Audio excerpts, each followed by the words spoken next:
Welcome back to the Tidy Room Hangar. This is Mike. Today I want to talk to you about CT Toys and their Wolverine. Now, this is the fourth party. It's a knockoff of one of the premier $100 brands. Won't be talking about which one, but this is exactly what I expected. It's now in the classic coloration.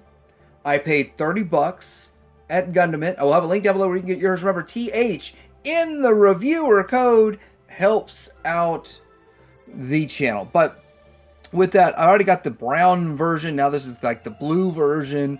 And do I like it? Well, yes, I like it better than the brown version. And do I need another Wolverine ever again for the rest of my life? No, I don't, because I got this one. But we'll get into looking at this. We'll talk about this. We'll talk about the pluses, minuses, the good, the bad, the small drawback to this, and everything. And since I'll have time, I could talk a little more about the $50 Hasbro Spider-Man in the middle of all this. Coming up!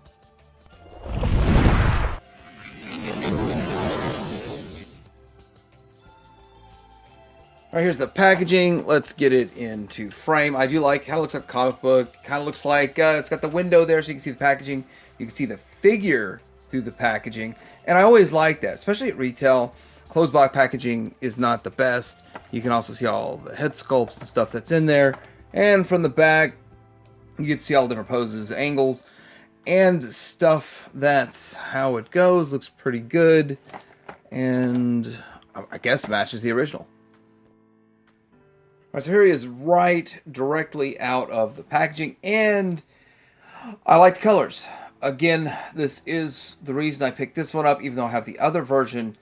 And in all honesty, it's kind of one of those things, had they given me this version first, I wouldn't have gotten the other brown one. We'll see that in comparisons, but this is the one that matches the animation, and it matches, I guess, the comic. It matches what I think of when I think of Wolverine and this character. And so now I'm on like my third Wolverine ever, and I really don't think I need another Wolverine at all after this. So it's one of those things that's it's just how it is with me. I don't need 15 different Wolverines, but you know, he's not Optimus Prime or something. So anyway, he comes shipped just like this out the box. The hands are the solid fists, which are okay. So you could do some stuff where you get like some punching action going on there, and that's great. But of course, I'm gonna put these hands on it. That's gonna happen here in a bit. But I'm not really ready to get into all the accessories just yet. Let's just look at the paint apps on it, so you can see that he's yellow. And it's very obvious to see this blue and all of the kind of metallic blue that comes with. I like that. I mean, I really kind of expected it to just be more of a flat blue, but the metallic, I always am welcoming to metallic paint on pretty much any of my figures. I'm A-okay with that. I've got a problem with that whatsoever. You'll see sort of a light orange wash going on in there to add just a little something to it. And yeah, that works. It works pretty good. And he's got a separate belt in here that floats, a floating belt. I'm sure the other one had it too. And actually, it's the same exact color, I think, as the other one. It's probably the only exact color reuse other than the silver paint on the blades. The head itself it's kind of nice. It's also got that orange wash to it. I don't really know if the camera's picking it up, and it's really hard to tell till it's in editing if it really picked up that orange wash that's on it. And his eyes are just white, no pupils, which I think is pretty much exactly how the animation and the comic was. One thing, when we get into articulation though, but I really do appreciate that the head goes back as far as it does, even though I just popped it off. Would be nice if it went a little bit more, but I was able to get the pose I wanted with the other one when we do comparisons. Oh, it popped off. Pushed it back too far, and it popped it off. But I do like that we have these double dog bones, so it's not broken, it's not breakage or anything. And then lower legs, not much to talk about with more metallic paint, some black paint in there. Or maybe it's cast in black painted with the metallic blue. But looking good. I guess we'll do articulation, then we'll get into all these accessories. And then I really do want to get his blades on there. There you can see where the blades are going to shoot out from. Articulation on the head, although we already went over it a little bit, I am going to show you it goes back that far without popping it off. It's on a double dog bone. And the neck, lower neck moves too, which I haven't gotten a lot of movement from the lower part of the neck, but it does move also. Shoulders go out to about here. You can do a 360 if you want to. I didn't talk about this in the paint, but he's got nice hairy arm paint going on there. And then bicep swivel, double jointed, very nice double jointed. That's as far as it goes though, but nice double jointed elbow. And then the hands side to side. It's I believe on a ball. Is it on a ball pin? So anyway, I'm not going to press it too hard. I don't want to break the thin stuff in there. With waist swivel, well, you've got the torso swivel, and then that's on a ball joint, but you only get so much. It just adds that extra little bit when you're in your pose. Ab crunch comfortably to there. You could probably go further, but they are all still connected with ball joints and like to pop off. And then the floating belt helps adjust as you're... That's actually a nice touch. It helps adjust as you're going. You go out to about there on the leg. Oh, you do have a drop down on the leg so that you can get more range with it if you want to.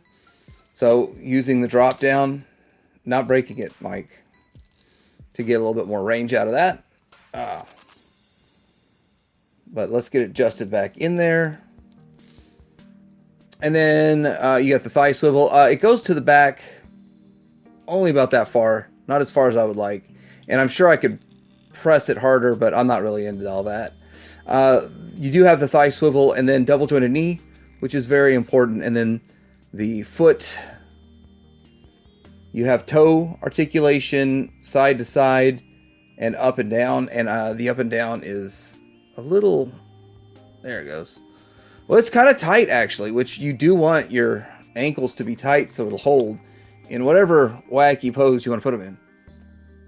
Getting into accessories, I do think that this pose is kind of my favorite pose for Wolverine, which I'm not really a huge Wolverine fan. I do really like Hugh Jackman's performance, but with all this, this is a nice representation. It looks really good.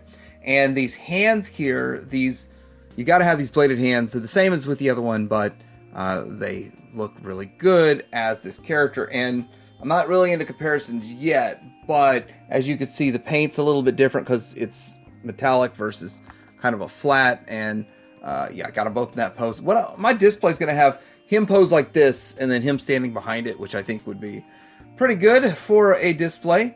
Other accessories include more hands, heads. So getting Trey out here with all these accessories.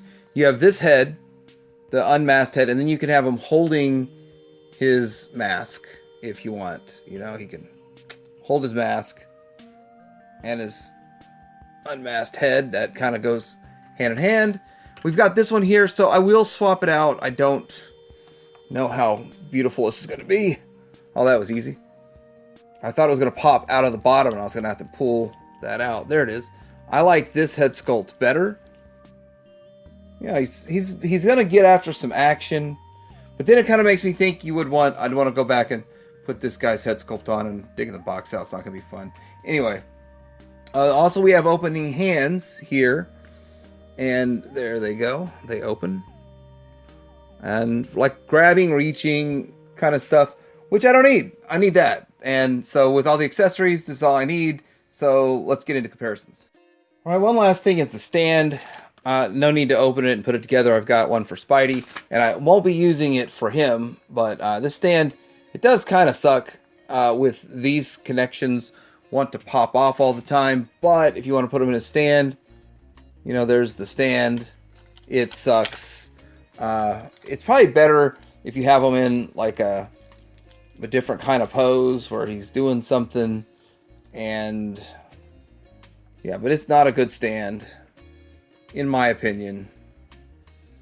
Yeah, good for maybe a jumping pose. He's gonna pounce, he's gonna do something, but in all reality, it barely can hold Spidey, who is a lot lighter. And yeah, I don't like the stand. I actually suggest gluing those arms if you're going to use it in a certain pose for a long time, because they fall off too easy. All right, so here is size comparison, aesthetic comparison. So this is the same CT Toys KO Fourth Party Spider-Man and the first version of Wolverine, which again is ingenious, and they copy all the other companies when they did this, but that's really the one I wanted in the first place, and with it I ended up having to get both, but I'm okay with it because I have a display option idea. But how does it scale with, let's say, DC kind of stuff? Here's how it fits with Mattel. So this is kind of the Mattel versions, what they call them, classics or something. And then I think Cyborg's a little tall, so I brought in Green Lantern also, which still, he's a little shorter than you would expect with the rest of them, but I still think he looks good. He looks great in my Superpowers display, which, yeah, I know it's X-Men, not Superpowers, but I'll put him on that shelf. That's the only place I really have for him. And he looks good with them. Now, McFarlane's is a lot bigger, and they went with a 7-inch scale, so definitely doesn't scale with McFarlane stuff. If you want McFarlane, I guess you have to buy McFarlane to scale with McFarlane, but he really just likes to make Batmans. Anyway, I think scale-wise, a little on the short side, but I'm okay with it because it looks good in my display. Alright, so I want to talk for a bit, and I didn't break out all the accessories. This dude comes with a slew of accessories. You can go watch my other review of this one, the CT Toys Spider-Man. But there's a $50 Spider-Man coming out from Hasbro. And my problem with that $50 Spider-Man from Hasbro is the fact that it's $50. I personally don't really care about Spider-Man. Like, this one here it looks phenomenal. Like, really brings me back to the cartoon that we watched back in the day. When Spider-Man showed up and he was a fully capable superhero that added to the team from day one, instead of, you know, the endless reboots of Spider-Man being a bumbling teenage kid that is trying to figure things out. And almost every movie, every third movie, we go back to that. I don't like that. But looking at him, he looks good. And he's what I remember as a kid as Spider-Man, to be a competent superhero. And with that, I like this figure that is a representation of that.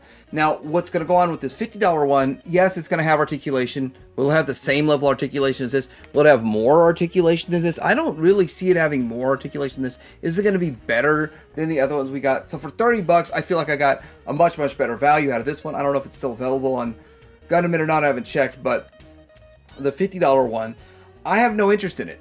See, I'm kind of a casual collector.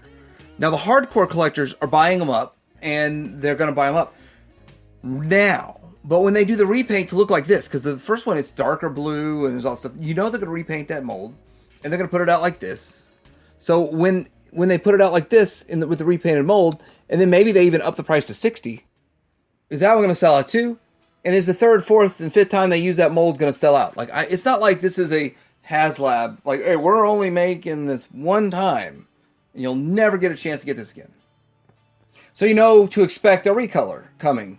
And first of all, I wouldn't have bought that one either because this is the color I want. But I've already got one I want. I don't need another one. And I have no skin in the game whatsoever. But I know that what's coming is going to be just more and more and more of that same mold recolored.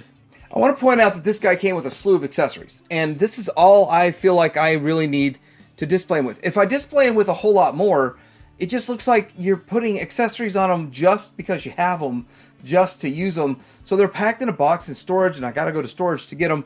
I don't need all of that. I don't need that many accessories personally. And I know maybe their stand's going to be a little better than this with the $50 one, but with this one here, it gets the job done on my shelf for $30, and I don't see a need for the $50 one. And I already have what I want now. See, as a collector, especially someone who's probably already gotten 15 Spider-Man, so the hardcore collectors already have them. The one that's coming, the coloration to me is not great, and then the articulation might be a little bit better than what they've had. It just doesn't seem like it's worth the price point.